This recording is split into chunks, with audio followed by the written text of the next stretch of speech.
Hello everyone, this is Evelina, Feel, Grow, Live. Welcome to my channel. This is another episode where I'm going to be talking about one of the most profound insights I have happened to develop and notice, and I want to share that with you. I wish I had someone to tell me this 15 years ago, 10 years ago, before I embarked on the journey of becoming a therapist.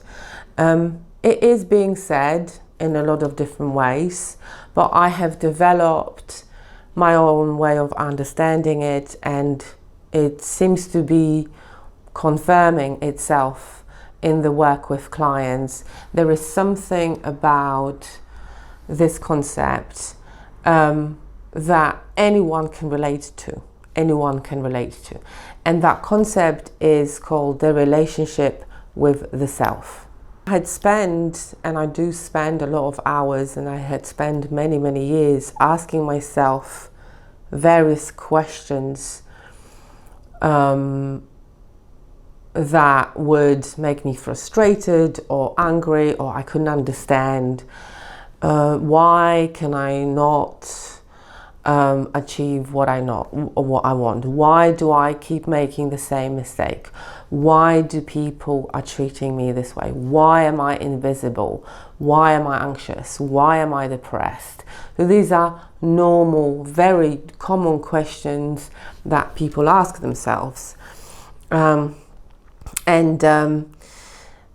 I have come to realize is this: what happens to us in an outside world, it's a reflection of a relationship with ourselves we have internally.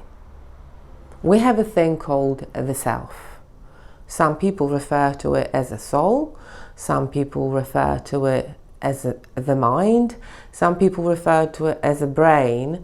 We definitely, in today's society, we have a very fragmented way of looking at ourselves. We can't see, we can't integrate the whole self.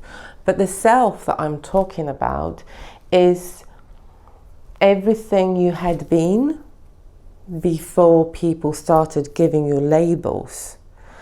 I am talking about your innate predisposition. I am talking about your dreams, what you liked doing. I am talking about let's bring it down to the word soul. I think it would be the most helpful in this case, although I do refer to it as a psyche. And that is a universal phenomenon that we all have, okay? And also, I want to say this: a lot of problems that we have comes from the fact that we don't know we have it. We don't know that we are in the relationship, that we exist in relation to ourselves first. We are very concerned with, what do I do for my boss? What do I do for my husband? What do I do for my partner? What do I do for my dog? What do I do for my children?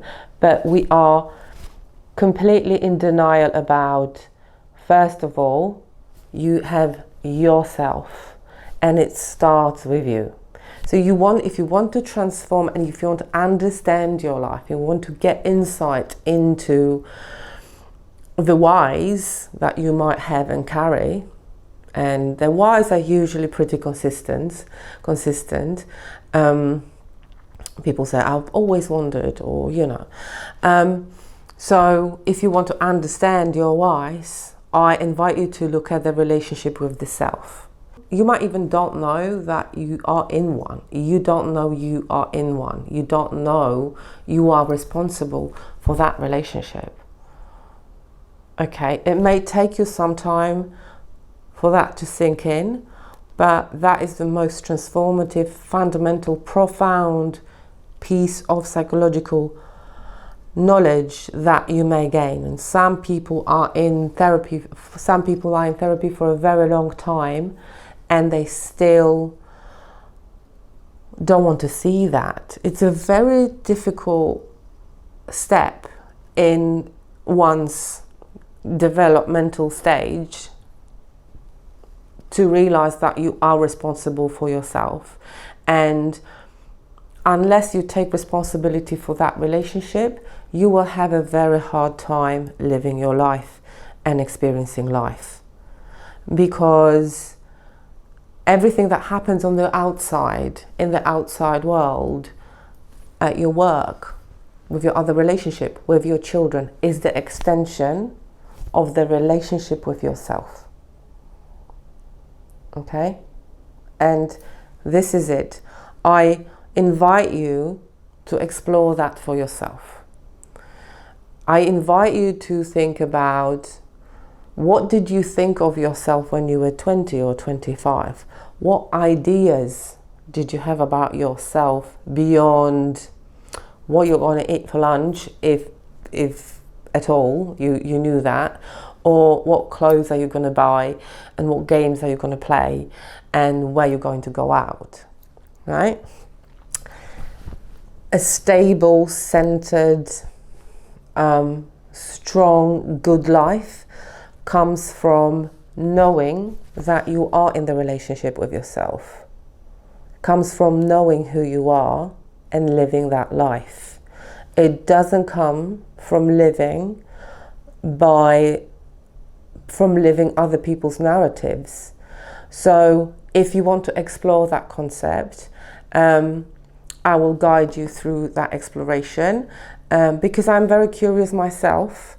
When I embark on the journey with clients, or when I try to find another piece of the puzzle for myself, it very often opens my eyes to some other liberating piece of insight, because it is very liberating. It is very liberating that the solution to your problems and the answers to your questions they lie within you. They're not outside, so you don't have to, you can stop searching.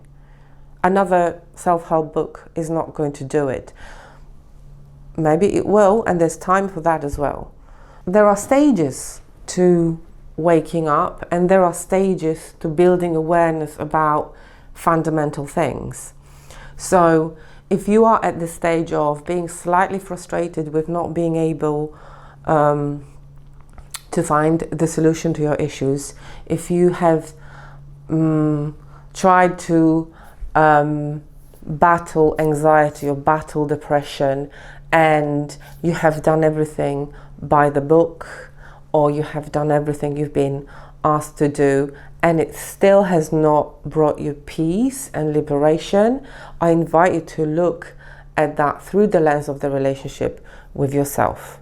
Where I am now as a therapist and as a human being is that I think anxiety and depression, or anything that we suffer, are the symptoms rather than the cause of our suffering. The root of the problem is usually within us, and it can be brought down to the condition of the relationship with the self, with the authentic self, not with the labels, not with the roles you have to play, but with your potential, with your authentic self, who you are meant to be living as, and who you meant to be, and what are your unique gifts that you are meant to bring into the world, and your unique ways to contribute to your environment. As long as you are living in denial about that, you're going to have the same problems. You're going to feel anxious. You're going to be unhappy, and it will be very difficult to find peace in all of this. Another question to ask yourself: if any of the narratives worked, why are we not happy? Why does it feel like banging your head against the wall? Why? Why can't we find solutions to all our problems if we are so advanced? If the pill was the solution, we would be okay. I invite you to look at your life through the lens of relationship with yourself. First of all, you need to make space for that. I talked about it in my other video, my previous video, but I'll just recap quickly. What we lack in today's world is space. Our lives and our minds, our psyches, our souls, our houses, are usually very cluttered. So there is no space for new things. So I invite you to make space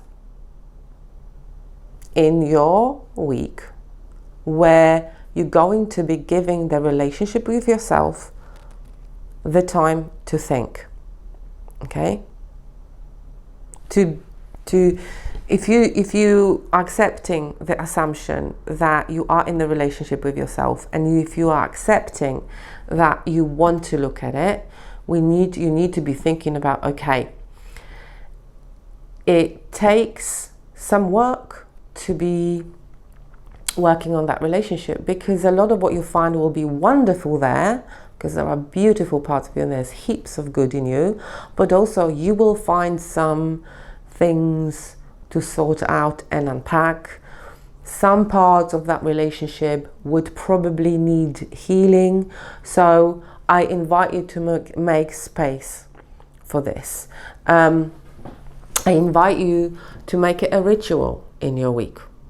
If you want to find answers, and if you want to find insights about your life, and if you want to liberate yourself from unnecessary suffering, this is important, but you need to make it important. I cannot make it important for you.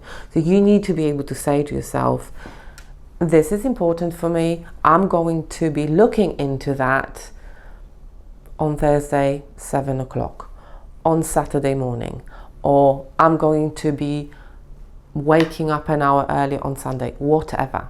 One of the things that I can guarantee you is that if you are consistently work on yourself, on the relationship with yourself, for a certain amount of time, I would think about 3 months, an hour a week, you're going to feel a lot better. You're going to be feeling you're going to feel more hopeful. You're going to feel a lot more energized, and you're going to have a lot more vitality about life and about yourself, because you are an amazing, unique human being, and working on yourself is the only work that pays off, and it will pay off for years. And this is just the first stage, okay? To realize that you are in the relationship with yourself. It is the most important relationship of your life. Create some time to look into that relationship. Do some work around that relationship, and we're going to be talking about that in later episodes.